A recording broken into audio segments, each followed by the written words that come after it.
Makan dengan lauk yang lezat, dinikmati dengan sepiring nasi hangat, pasti akan terasa istimewa. Saking nikmatnya makan dengan nasi hangat disertai lauk yang sedap, membuat kita tanpa menyadari tambah lagi, dan lagi.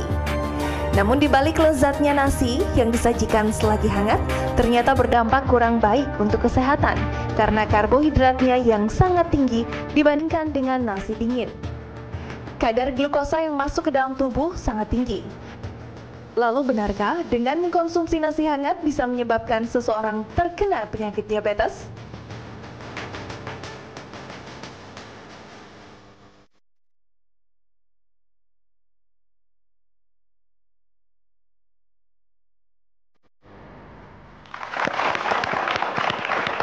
Dokter Sheila, siang-siang gini, apalagi musim hujan ya, enaknya makan nasi anget loh. Bener banget Dokter Haikal, apalagi kalau lauknya enak, pakai nasi hangat, enak banget tuh. Oke, mantap tuh ya. Tapi kita tanya penonton dulu nih, penonton sini sudah makan siang belum?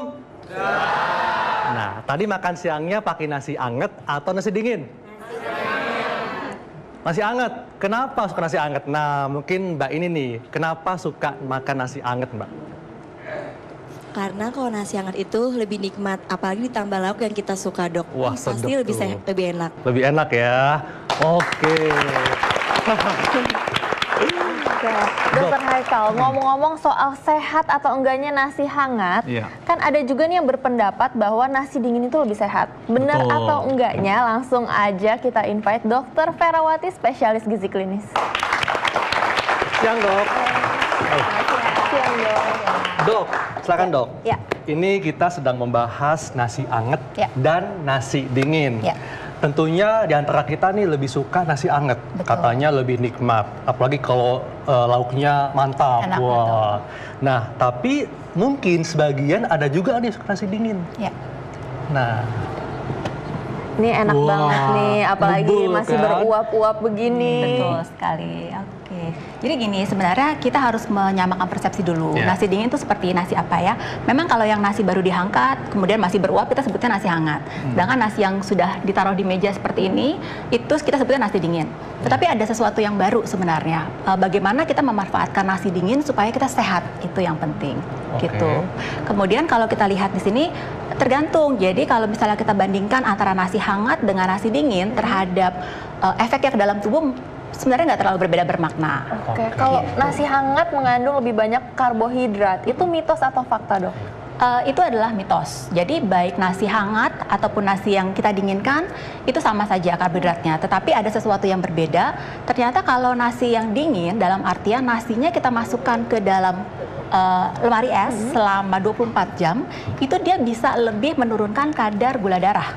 oke. Jadi maksudnya kalau sehat. nasi yang kita masukkan ke dalam lemari pendingin, ini bisa menurunkan kadar indeks glikemiknya. Respon indeks glikemiknya lebih rendah. Jadi indeks glikemik ini apa nih, Dok? Indeks glikemik itu adalah suatu makanan, bagaimana respon makanan tersebut terhadap peningkatan kadar gula darah. Jadi semakin tinggi glycemic index, maka dia akan semakin meningkatkan kadar gula darah. Yang mana itu nggak bagus kan, kita nggak mau seperti itu. Apalagi bagi penyandang diabetes ya. Betul. Nah, itu. nasi putih ini termasuk yang indeks glikemiknya tinggi. Tinggi sekali, seperti itu. Yang berbeda adalah jenisnya mungkin. Jadi kalau misalnya nasi putih kita bandingkan dengan beras merah, ataupun beras hitam dan beras ungu misalnya, itu akan berbeda. Oke, mitos berikutnya, Dok. Nasi hangat bisa menyebabkan diabetes. Ya, seperti yang tadi saya bilang adalah semakin banyak kita mengonsumsi nasi, itu dia akan semakin meningkatkan indeks glikemiknya.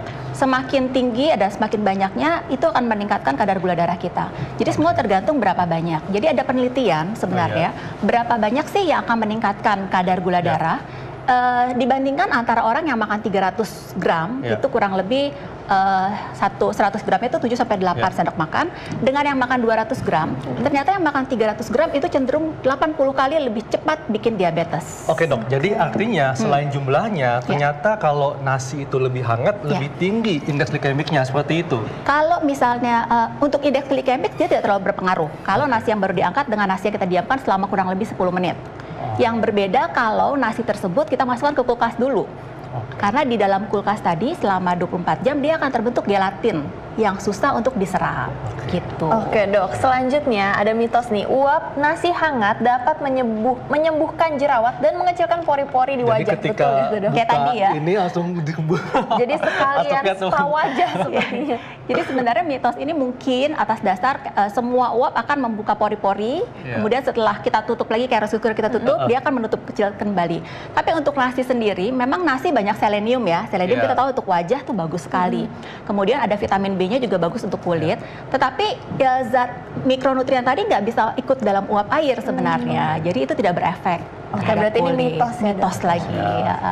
Oke, selanjutnya nasi hangat memiliki kadar gula yang tinggi. Nah, tadi dok ya. Yang tadi disebut itu ya.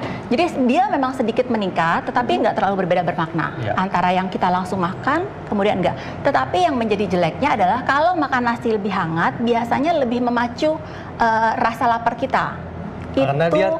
Karena jadi kalau memicu rasa lapar, artinya malah ingin nambah lagi. Betul, karena waktu kita menghirup bau nasi itu secara langsung hormon lapar kita akan meningkat. Karena ada aromanya itu benar. Iya, tapi benar juga sih Dokter Haikal, kalau misalnya nasi dingin gini kayaknya nggak enak, ada baunya. Jadi wanginya sendiri yang merangsang. Kalau ingin diet ya mungkin nasi dingin kali ya, jadi nggak menambah. Dan satu hal lagi yang mungkin membedakan, jika nasi hangat dia kan cenderung lebih lunak ya. Kita mengunyah akan lebih sedikit. Nah, lebih sedikitnya itu yang juga akan merangsang nafsu makan. Oke, berikutnya nih dok, nasi hangat dapat membuat tubuh lebih gemuk. Ya, nasi hangat itu memang tadi seperti dibilang dia merangsang makan lebih banyak, dia akan lebih tinggi lagi meningkatkan nafsu makannya.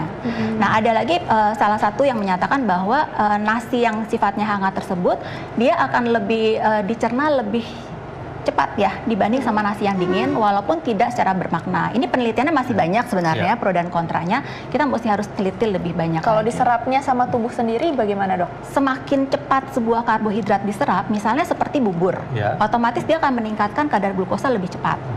Nah, kalau nasi hangat dibanding sama nasi yang dingin, konsistensinya kan berbeda.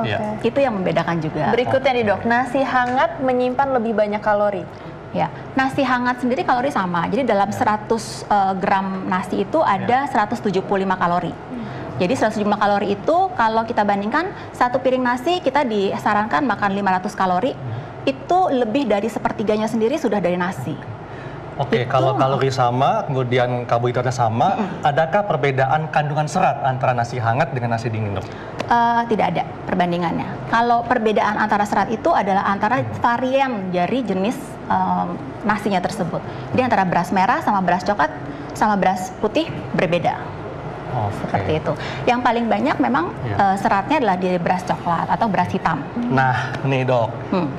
Kan ada nih sebagian orang yang menambahkan minyak ke dalam nasi karena tujuannya bisa untuk menurunkan, membantu untuk diet. Nah, sebetulnya emang apakah ada manfaatnya dok dengan menambahkan minyak dalam nasi? Ini bagus sekali nih Jadi bagus sekali pertanyaannya karena tadi seperti saya bilang indeks glikemik dari nasi itu kan tinggi di atas 70.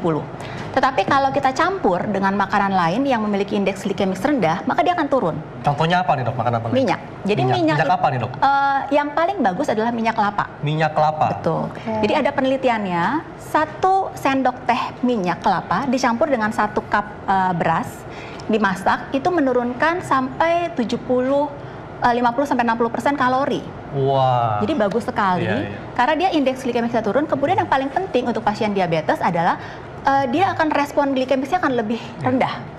Itu jadi, bisa sesuatu yang baru sebenarnya. Ini bisa menjadi tips untuk penyandang diabetes dok. Betul. Ya, bila ingin mengkonsumsi nasi. Dan minyak kelapa itu kan kita tahu sendiri dia meningkatkan metabolisme, membakar kalori lebih tinggi, seperti itu. Ini ada mitos atau fakta terakhir yang agak menakutkan nih dok. Nasi yang dihangatkan dengan magicom akan memicu penyakit kanker. Iya. Jadi penyakit kanker itu sendiri dekat dengan glukosa. Glukosa adalah kandungan dalam nasi putih ini.